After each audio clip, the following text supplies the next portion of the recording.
the first ever online course on the cell matrix. In this brief introduction, I want to describe basically what the idea is of this video series, very brief introduction to the cell matrix itself, and try to give you some feel for where this video course, this online course, is intended to go.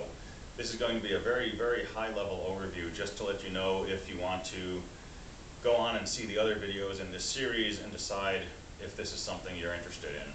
So this is intended to be part of an online course through Google's Course Builder, and if you use the whole online course, you'll have access to not only the videos, but also some downloadable software tools, some other resources you can download, and overarching structure to the entire series. So I recommend looking at this through the Google Course Builder site, as opposed to just looking at the raw YouTube videos.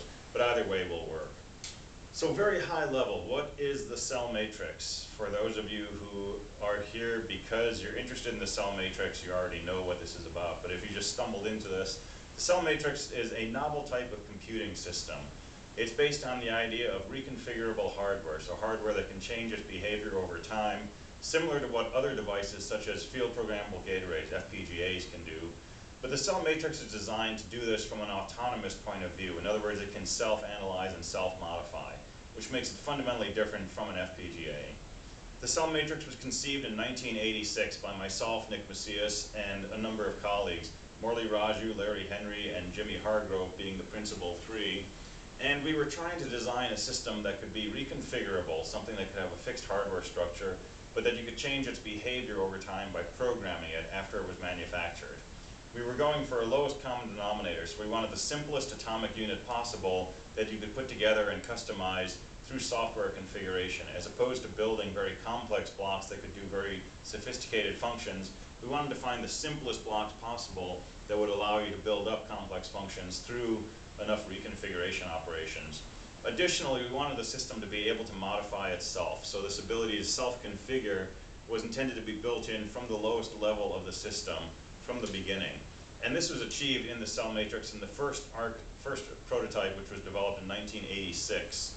The architecture has basically been unchanged since then. There was one modification made a few years later, but basically the architecture has survived the test of time. And it's been used in a number of settings. It's mostly a theoretical construct, but there are some hardware prototypes. People from a number of different countries have used this in various research projects, including developing neural networks, doing various genetic algorithms, evolvable hardware, analyzing high-speed computation, massively parallel computation, scalability of computing systems, looking at systems that scale up to an Avogadro scale, so something on the order of a trillion computing elements, and looking at how one scales systems up to that level, dealing with fault detection, building in capabilities for circuits built on the matrix to analyze themselves, to introspect, to test themselves, to find defects and to deal with those defects, mapping around defective areas, rewiring circuits if a defect occurs at runtime, repairing errors that are introduced through random upsets in the configuration memories, and so on. Circuits have been built that can self-replicate, that can autonomously regenerate themselves, that can modify themselves, arithmetic circuits that can expand themselves as the data they're manipulating becomes larger, and so on.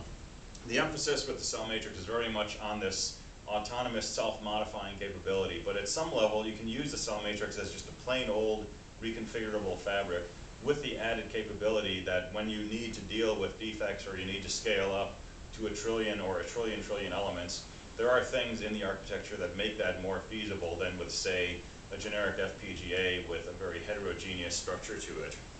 So this series of courses is an extension of a course that I gave at Virginia Tech a number of years ago. That was a semester-length course that tried to highlight the different aspects of the cell matrix. And in that course, I was able to touch on most of the aspects at the time, but a lot has been developed since then, and there are details that I wasn't able to go into in that course. In this online course, I want to try to cover as much as I can, starting with the very high-level overview of the cell matrix. How do you use this as a reconfigurable substrate, which is something we call the D mode operation? What are the basics of modifying it, which are the C mode operation? And then I want to delve into a number of different aspects of C mode behavior on the cell matrix, the whole idea of self-replication, self-repair, self-analysis, dynamic circuit synthesis, and so on.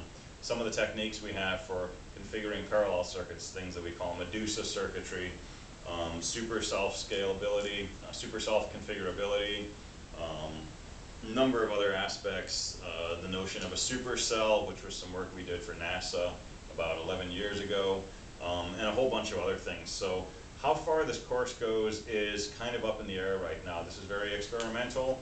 I'm going to try to do a few videos and get them up on the Course Builder site, and then I'm going to see basically how much interest there is. If people are making use of this, if this seems like it's something that's valuable to people, I'll probably continue developing more videos and putting more content up. If this doesn't go anywhere, if there isn't a whole lot of interest in it, I probably won't continue this, and I'll try to find some more efficient way to record all this information.